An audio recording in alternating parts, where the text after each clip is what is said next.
नमस्कार, मैं हूं शरद द्विवेदी और हमारा आज का मुद्दा है एक्शन में एमपी कांग्रेस ईडी कार्रवाई पर क्लेश।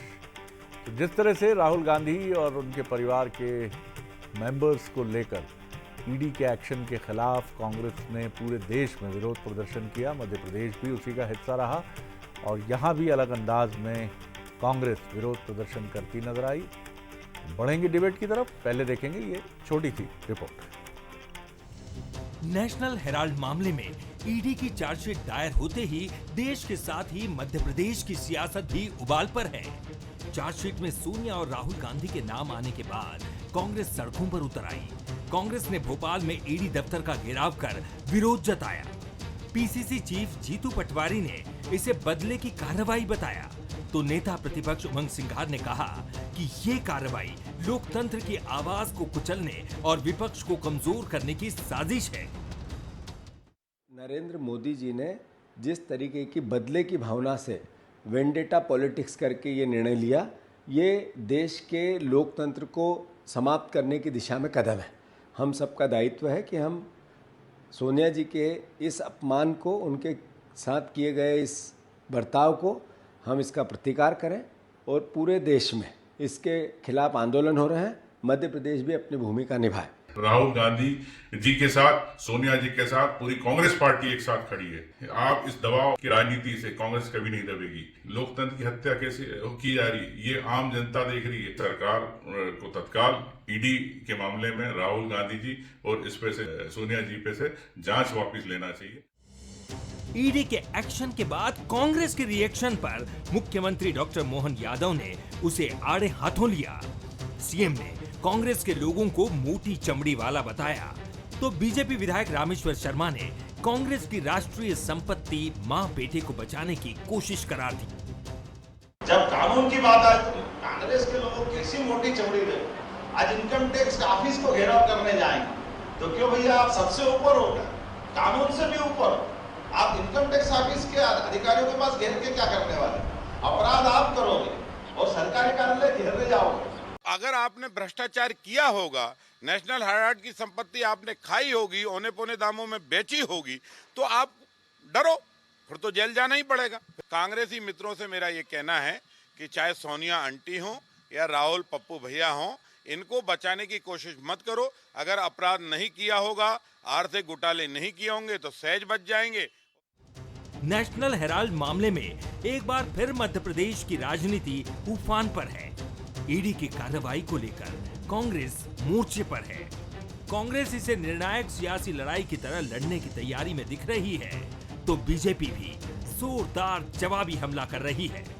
अब देखने वाली बात ये होगी कि इस लड़ाई से कांग्रेस का कितना भला होगा। चलिए, इससे पहले कि डिबेट की तरफ चले, देख लेते हैं बंसल न्यूज के सवाल। कांग्रेस के ईडी ऑफिस घेराव से क्या उसे राजनीतिक फायदा मिल सकता है? क्या नेशनल हेराल्ड मामला अब सियासी हथियार बन गया है? और क्या नेशनल हेराल्ड केस 2024 के बाद 2029 की लड़ाई की नींव बनेगा? ये वो सवाल हैं और जो हमारे मेहमान हैं उनसे मिलिए। स्टूडियो में मेरे साथ हैं फिरोज सिद्दीकी साहब, स्पोक्स पर्सन हैं कांग्रेस के, सीनियर लीडर हैं, बहुत स्वागत है। पंकज चतुर्वेदी हैं, बीजेपी के senior leader, spokes person, writer, motivational speaker, बहुत स्वागत। जय नागड़ा जी हैं, वरिष्ठ पत्रकार, राजनीतिक विश्लेषक। जय जी, बीजेपी एक और बड़ी चतुराई से जो प्रहार करती है, वो प्रहार ये करती है कि वो समूचे विपक्ष पर चोट नहीं करती है, वो नेहरू गांधी परिवार को टारगेट करती है। नेशनल हेराल्ड इशू एक ऐसा इशू है, अब ये नेहरू गांधी परिवार के लिए तो पीड़ा का विषय और कांग्रेस कार्यकर्ताओं के लिए, नेताओं के लिए पीड़ा का विषय बनता है, लेकिन जो इंडिया ब्लॉक है वहां इस मामले की कोई रिएक्शन नजर नहीं आती। क्या ये भी बीजेपी की रणनीति का हिस्सा है कि वो 77 नहीं चाहती है, जहां तत्कालीन प्रधानमंत्री के एक्शन के बाद पूरा विपक्ष एकजुट हुआ था? शरद जी, इस मामले की यदि मैं बात करूं तो मुझे लगता है कि अब थोड़ा सा हम पीछे जाएं। इंदिरा जी की गिरफ्तारी हुई थी तो आपको याद होगा, ये एक फोटो भी है। इंदिरा जी बैठ गई थी सड़क पे, जमीन पे, और उन्होंने कहा मुझे हथकड़ी पहना कर। और उसका एक जबरदस्त इम्पैक्ट हुआ था और कहीं ना कहीं कांग्रेस के फेवर में और वापस वो सत्ता में लौटी थी। देखिए, भारतीय राजनीति को जो देखता हूँ या भारतीय मतदाता के मन की बात करूं तो फैक्ट से ज्यादा परसेप्शन बहुत मायने रखता है। देखिए, परसेप्शन आपके आरोप प्रत्यारोप कुछ भी हो सकते हैं और जैसे मैं जो मोदी जी की स्थिति है, अब उनके बारे में परसेप्शन ये है कि वो घर परिवार की उनको कोई वो नहीं है, इसलिए वो उनके उनके ऊपर आरोप भले लग जाए कि आप अडानी को सपोर्ट करते हैं, अंबानी को, लेकिन व्यक्तिगत तौर पे आम धारणा ये है कि वो करप्शन में कहीं लिप्त नहीं है। हो सकता है कि केसेस या कुछ हो जाए, या आप इलेक्ट्रल बॉन्ड की बात करें तब भी ये मुद्दा आया, तब भी लोगों का परसेप्शन ये है कि मोदी जी ने यदि किया होगा तो पार्टी के लिए होगा, मोदी जी कहीं ये नहीं है। सेम स्थिति मुझे लगता है कि कांग्रेस की है। हो सकता है कि ये परसेप्शन लोगों के मन में इतना गहरा है कि नेहरू गांधी परिवार का एक बड़ा कंट्रीब्यूशन है उसको तो, और ईडी की जहां तक बात है, ईडी कितना ईमानदारी से भी काम कर ले उसके बारे में परसेप्शन नेगेटिव है। तो मुझे लगता है ये पूरा मैटर फैक्ट से ज्यादा परसेप्शन का है। हो सकता है कोर्ट में क्या होगा वो जजमेंट, मैं उस फैक्ट पे नहीं जाना चाहता, लेकिन ये राजनीति परसेप्शन से चलती है और यहाँ पे मुझे लगता है कि परसेप्शन को लेकर के चीजें स्पष्ट दिख रही हैं कि इसका इम्पैक्ट क्या होगा पॉलिटिकली। तो मुझे लगता है कि कांग्रेस जो बिल्कुल मध्य प्रदेश में तो एकदम सुसुप्त अवस्था में थी, कहीं तो उसमें कुछ गति आई है किसी बहाने, तो मुझे लगता है कि पॉलिटिकली इसका फायदा तो दिखता है। ये बात और है कि उसको फायदा को कितना वो ना पाती है ये। जी, अपरेंटली आप ये भी कह रहे हैं, जो बिना कहे आप कह रहे हैं कि चलिए कम से कम कांग्रेस को जो सुषुप्त थी, डॉर्मेंट कंडीशन में थी, उसको मोदी जी या बीजेपी ने कम से कम उसमें हलचल तो पैदा कर दी। पंकज चतुर्वेदी साहब, क्या कहेंगे आप? जी देखिए शरद जी, मुझे बस 2 मिनट दीजिएगा। पूरा इस केस को आईने की तरह कैसा भ्रष्टाचार राहुल जी उनकी माता जी ने किया उजागर करता हूँ। सबसे पहले 1938 में एसोसिएट जर्नल लिमिटेड, नवजीवन, कौमी, एक नेशनल हेराल्ड और कौमी आवाज, शायद उर्दू जो इनकी फेवरेट वोट बैंक की भाषा, उसके लिए उन्होंने अखबार शुरू किया। 38 का अखबार 2008 तक आते आते दम तोड़ देता है और उसको 90 करोड़ का कर्जा देती है कांग्रेस पार्टी। राष्ट्रीय कांग्रेस पार्टी कर्जा देती है शायद एसोसिएट जर्नल को, या जिस नेशनल हेराल्ड अखबार, पॉपुलरली उस नेशनल हेराल्ड कहते हैं तो हम एसोसिएट जर्नल को नेशनल हेराल्ड बोलेंगे समझने के लिए। नेशनल हेराल्ड को 90 करोड़ का कर्जा देती है। 2008 में नेशनल हेराल्ड और बाकी सहयोगी संस्थान के प्रकाशन बंद हो जाते हैं। 2010 में यंग इंडिया कंपनी बनती है, 76% भागीदारी मम्मी की और भैया की, यानी सोनिया जी की, राहुल जी की। और आस्कर फर्नांडिस जी जो अब दिवंगत हैं, शायद फिरोज कंफर्म करेंगे, फिरोज आस्कर जी नहीं, आप शायद ना, हाँ नहीं है, नहीं, आस्कर जी दिवंगत हैं और मोतीलाल वोरा जी दिवंगत हैं और सेम पित्रोदा जी, ये 5 प्रमुख नाम है। तो 76% हिस्सेदारी सोनिया जी की और राहुल जी की।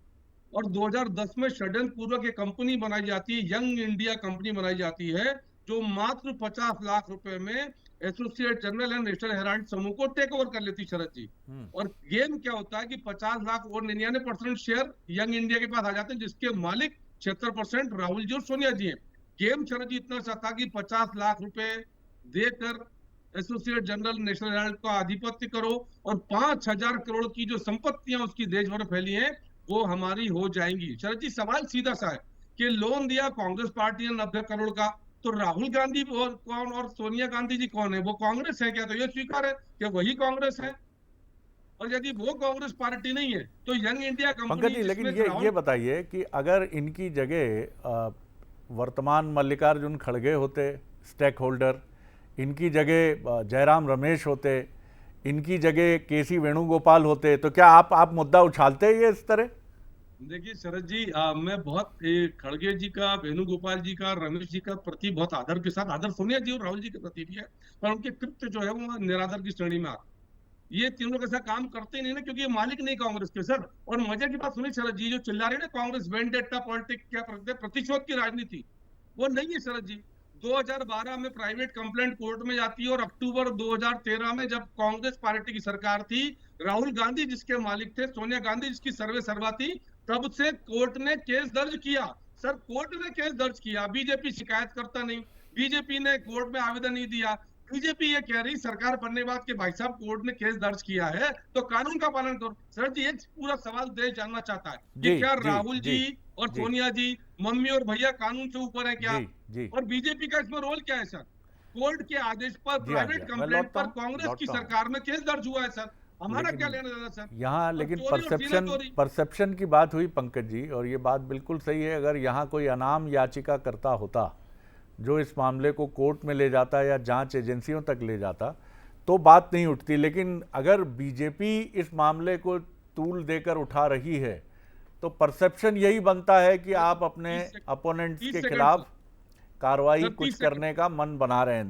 देखिए, सर, ये 30 सेकंड। परसेप्शन की बात है, ये हम नहीं कह रहे हकीकत क्या है। आपके विरुद्ध भी बहुत सारे परसेप्शन कांग्रेस बनाने की कोशिश करती है। मैं सर देखिए कांग्रेस क्या कर रही सर उनका विषय में तो ये पूछ रहा हूँ कि जिस मामले पे अक्टूबर 2013 में मनमोहन सिंह जी की राहुल गांधी की मलकियत की कांग्रेस अरे उसमें सरकार कानून के तो समय अपना काम कोर्ट करेगा ने ही केस पंकज दर्ज जी, किया है सर। कानून कोर्ट तो ने अपना दर्ज काम किया करेगा ही।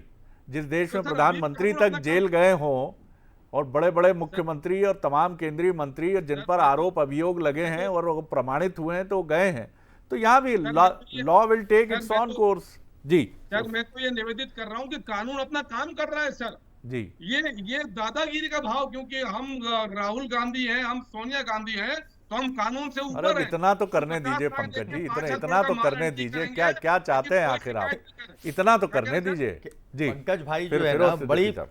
बड़ी बारीकी से अच्छे वक्ता हैं ये, बड़ी बारीकी से इन्होंने टन दे दिया अपनी बात को। इसकी शिकायत करने गए थे सुब्रमण्यम स्वामी, जो आजकल मीडिया से कहते घूमते हैं कि अगर मैं सबूत रख दूं तो मोदी जो है जेल चले जाएंगे, मोदी जो है डरपोक हैं, वो कार्रवाई नहीं कर सकते चलिए, राहुल गांधी जी इनके खिलाफ। इन एक सब बात, मुद्दे पर रहे हम। अब जी। मुद्दे पे बात करते हैं। जब ये गया सीबीआई के पास ये मामला, उसने एफआईआर दर्ज की, उस पर एफआईआर दर्ज की और ये मामला ईडी को ट्रांसफर हो गया 2015 में। ईडी ने उस पर खात्मा काट दिया कि इस मामले में कोई भी कार्रवाई और कोई सबूत है ही नहीं। तो मोदी जी ने उठाया और ईडी के डायरेक्टर को बदल दिया। उसके बाद ये मामला चलता रहा बहुत लंबे समय तक। और जो ये नेशनल हेराल्ड और यंग इंडिया कंपनी की बात कर रहे हैं, ये दोनों नॉन प्रॉफिट ऑर्गेनाइजेशन है। इसमें ना कोई डिविडेंड है, ना कोई पैसे का ट्रांजैक्शन है, ना कोई संपत्ति बेची जा सकती है, ना ही कोई संपत्ति बिकी है। अगर ईडी के डायरेक्टर ये आके मीडिया के सामने बता दें कि ये पैसा जो है आपने मुकदमा काहे पे कायम किया है, prevention of money laundering act PMLA, तो आप बता दीजिए कि इसमें कहां ट्रांजैक्शन हुआ है। इसमें 1 रुपए कोई ले नहीं सकता। जो 90-50 लाख में हमने जो AJL को लिया है तो इसलिए लिया है कि ये आज़ादी की लड़ाई में एक बड़ा औजार था नेशनल हेराल्ड, और 1942 में अंग्रेजी हुकूमत ने इसके ऊपर बैन लगा दिया था। बाद में अंग्रेजी हुकूमत ने दबाव में 1945 में इसका बैन खोला। ये जो तो जमीनें अचल संपत्ति की बात जो आ रही है, ये भी आपके पास आज़ादी के बाद से या उसके पहले से भी है? आज़ादी के बाद से पहले से हैं। एक भी जमीन कहीं ट्रांसफर नहीं हो सकती।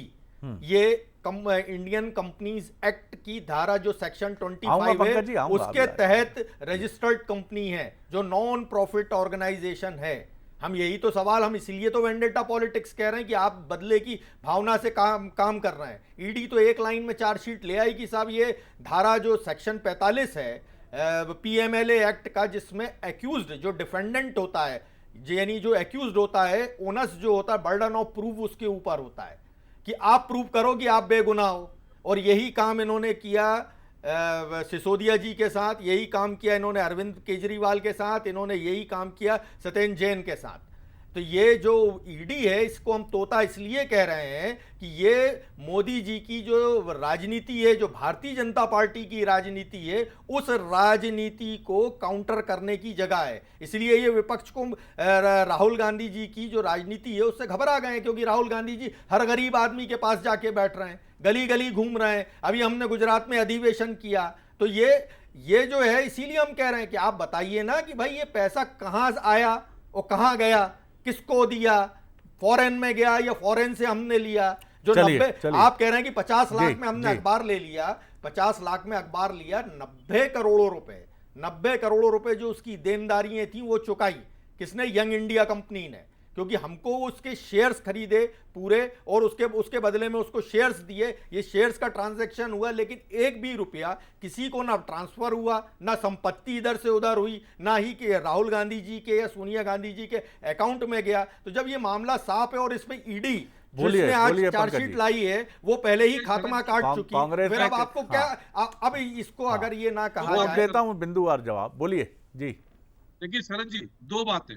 पहले मेरा सवाल ये है कि लोन 90 करोड़ का कांग्रेस पार्टी ने दिया तो उसकी मलकियत यंग इंडिया के पास, जिसमें 76% सोनिया और राहुल जी के हिस्से, वो कैसे, सोनिया जी और राहुल जी के हिस्से, उनको कैसे मिलेगी सर? और ये जो 5,000 करोड़ की प्रॉपर्टी उसकी है, ये 90 करोड़ 50 लाख देकर 5,000 करोड़ का माल अंटी किया है सर, खुलेआम मनी लॉन्ड्रिंग के। इसी को कहते हैं नंबर 1। नंबर 2, ये निर्दोष सिद्ध करने का दायित्व इस कानून में आदरणीय चिदम्बरम जी की सरकार, मनमोहन सिंह जी प्रधानमंत्री, चिदम्बरम जी गृह मंत्री, 2013 में आप ही लाए हो प्रभु ये कानून, ये दोषी को सिद्ध करना पड़ेगा। तो आप क्यों इस्तेमाल कर रहे हैं प्रभु इसको? आप क्यों विपक्ष के खिलाफ इस्तेमाल कर रहे हैं? उन लोगों के खिलाफ इस्तेमाल करिए ना जो लोग, जो विजय माल्या के खिलाफ इस्तेमाल करिए, नीरव मोदी के खिलाफ इस्तेमाल करिए, बात पूरी कर लूं। वो वही तो मैं क्या, मेहुल भाई के खिलाफ इस्तेमाल करिए। सर जी बात पूरी कर लूं। हाँ बोलिए बोलिए। ये टोका टाकी चलेगी। मैं निवेदन कर रहा हूं कि जब कर्ज 90 करोड़ कांग्रेस ने दिया, ये सोनिया जी राहुल जी कहां से बीच में आ गए? वो कांग्रेस है क्या? ये तय हो जाए। दूसरा, 90 करोड़ इनकी बात स्वीकार कर लेता हूँ कि 90 करोड़ 50 लाख में 5,000 करोड़ की प्रॉपर्टी एंट्री करना और कोई भ्रष्टाचार का प्रमाण चाहिए। तीसरा, 5,000 करोड़ का फिगर आया कहां से? तीसरा, कोर्ट ने प्रक्रिया प्रचंड करी है। चलिए मैं ये कह रहा हूँ, ये 5,000 करोड़ का फिगर आया कहाँ से?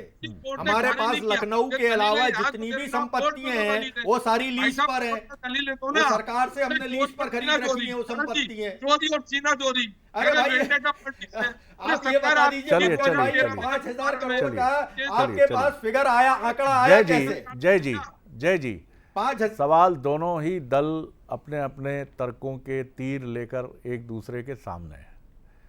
अब जनता की अदालत है दूसरी तरफ, जनता क्या सोचती है, उसके मन में क्या बात है, और क्या वो ये मानती है कि जितने भी शीर्ष पद पर बैठे राजनेता हैं, पक्ष के हों विपक्ष के हों, वो कुछ ना कुछ गड़बड़ तो ज़रूर करते हैं।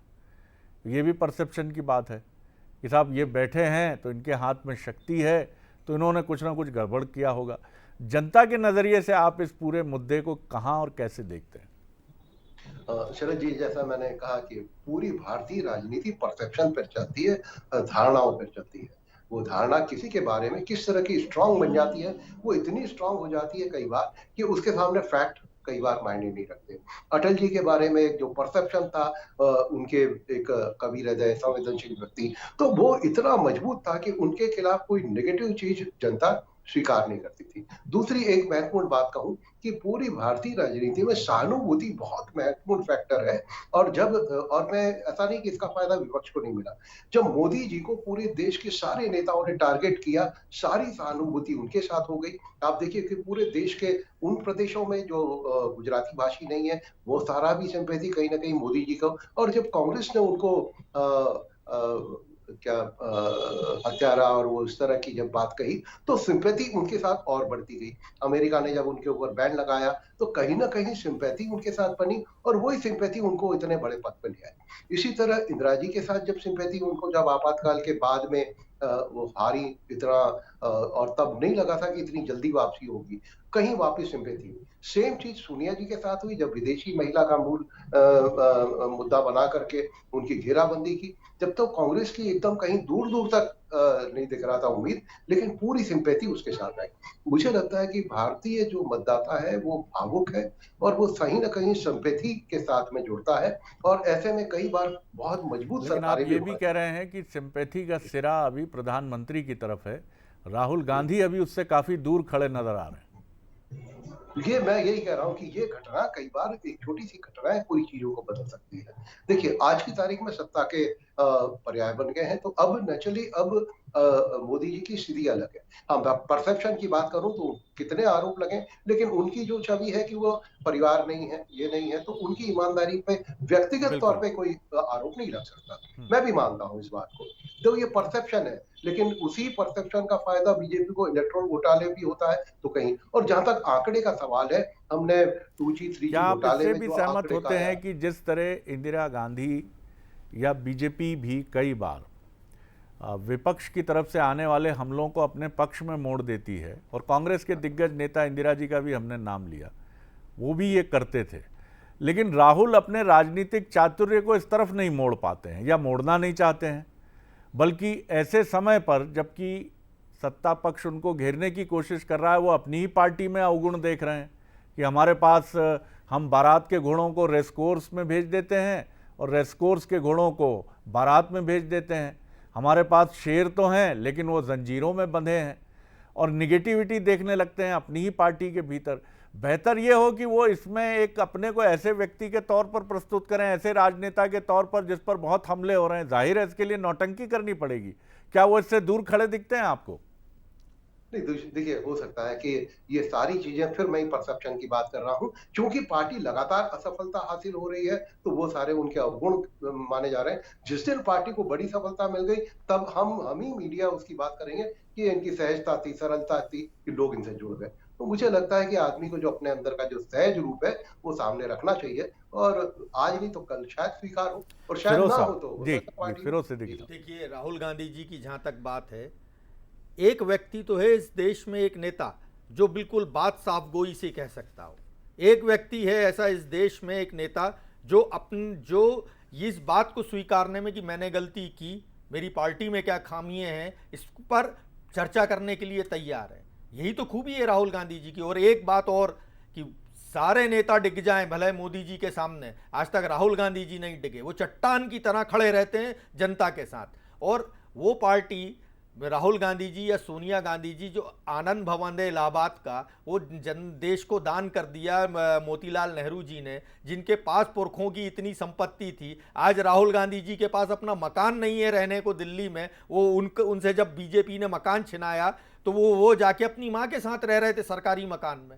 ये स्थिति हो जिस परिवार की, वो नेशनल हेराल्ड की इतनी सी संपत्ति का क्या करेंगे? जिनके पुश्ते प्रधानमंत्री रहे हो वो इतनी सी संपत्ति का, और ये 5,000 करोड़ का फिगर आया कहां से? मेरे तो यही बात नहीं समझ में आई। एक अकेली संपत्ति है हमारी लखनऊ की, जो कांग्रेस नेशनल हेराल्ड की खुद की संपत्ति, बाकी तो सब जगह निजी है हमारी। बॉम्बे में हो या पटना में हो और भी जितनी जगह वो सब जो संपत्ति है वो लीज पर राज्य सरकार से लीज पर आपको जमीन मिली है जिसकी एक समयावधि है। हाँ, समय अवधि है, समय अवधि लीज को आप बढ़ा सकते हैं। ये सरकार के प्रावधान में है कि आपको 99 साल की लीज दी जाती है, उसके बाद अगर आप उसको एक्सटेंड करना 99 साल की लीज पर हैं सारी जमीनें। अब ये इतनी डिटेल मेरे पास नहीं है उसकी, लेकिन एक भी रुपया नॉन प्रॉफिट है वो, ये सारा नेशनल हेराल्ड का जो खर्चा है उसको चलाने के लिए। तो उसमें उन्होंने, मैं यही तो कह रहा हूं ना कि ये तो आप सीधे सुप्रीम कोर्ट के इंटरवेंशन की मांग करते हुए क्यों याचिका नहीं ले जाते, जिससे दूध का दूध पानी का पानी हो जाए? जब आपके पास आप दावा कर रहे हैं कि इतने फैक्ट्स हैं जो प्रमाणित कर रहे हैं कि कहीं कुछ भी नहीं है, तो जाकर एक आदेश ले आइए वहां से। एक मामला आ चुका है, एक निर्णय तो आ ही चुका है कि इस मामले में आगे कोई कार्रवाई नहीं हो सकती। जब ईडी की जो चार्जशीट, ईडी ने खात्मा काटा था, जब भी हम गए थे सुप्रीम कोर्ट। अभी दोबारा फिर चले जाएंगे। इसीलिए तो हम कह रहे हैं कि ये बदले की भावना से कार्रवाई है। एक भी मुद्दा जो है भारतीय जनता पार्टी नहीं बता पा रही कि ये पैसा आया गया कहां। नीरव मोदी, मेहुल भाई, इनको तो छोड़ रखा है, वो तो भगाया ही शायद भारतीय जनता पार्टी ने उनको। लेकिन पड़े किसके पीछे? जो जनता की, गरीब लोगों की आवाज उठा। पंकज जी, 78 साल की एक बूढ़ी महिला जो बीमार है, उनके पीछे पड़े है कि जय जी ने कहा ना सर सहानुभूति, तो शरद जी सहानुभूति असत्य, अधर्म और अनीति के साथ नहीं हो सकती। और जिनको चट्टान बना रहा हूं तो भ्रष्टाचार का लंबा काला निशान लगा है। तीसरा विषय शरद जी ये है कि अभी आपके सामने हमारे मित्र ने असत्य कहा और आपने उसको फिर ठीक किया कि जिनकी देश भर में 50 से अधिक स्थानों पर संपत्ति हो, भोपाल की संपत्ति इन्हीं की पार्टी के नेताओं ने सर बेच खाई। वो अलग विषय चल रहा है जो नेशनल हेराल्ड की जगह थी एमपी नगर में प्रेस कॉम्प्लेक्स में, और 5,000 करोड़ का तो अनुमान है और ज्यादा की होगी। और मेरा सवाल वही है सर कि जो मामला प्राइवेट अपील के एप्लीकेशन पर 2013 में कांग्रेस की सरकार के समय कोर्ट में पंजीबद्ध हुआ, उसका दोष बीजेपी पर क्यों? नंबर 2, कांग्रेस पार्टी ने लोन दिया, राहुल गांधी सोनिया गांधी कौन? और नंबर 3, यदि भ्रष्टाचार करोगे तो उसको भुगतना पड़ेगा, कानून के ऊपर नहीं हो। परसेप्शन कुछ भी बनाओ आप, पर आज जय जी परसेप्शन की बात कर रहे हैं, सहमत उनसे। आज पूरे देश में परसेप्शन है और जो हैशटैग चल रहा है ना सर, वो उचित नहीं है। एक गाना था मनोज कुमार की पिक्चर का, पर मैं क्या है उस स्तर पर नहीं जाना चाहता जो आज हैशटैग चल रहा है। और जिस प्रकार का शोर मचा रहे हैं ये लोग, उसके आगे की लाइन पूरा देश जानता है क्या लाइन है वो, और पिक्चर भी थी उसके ऊपर।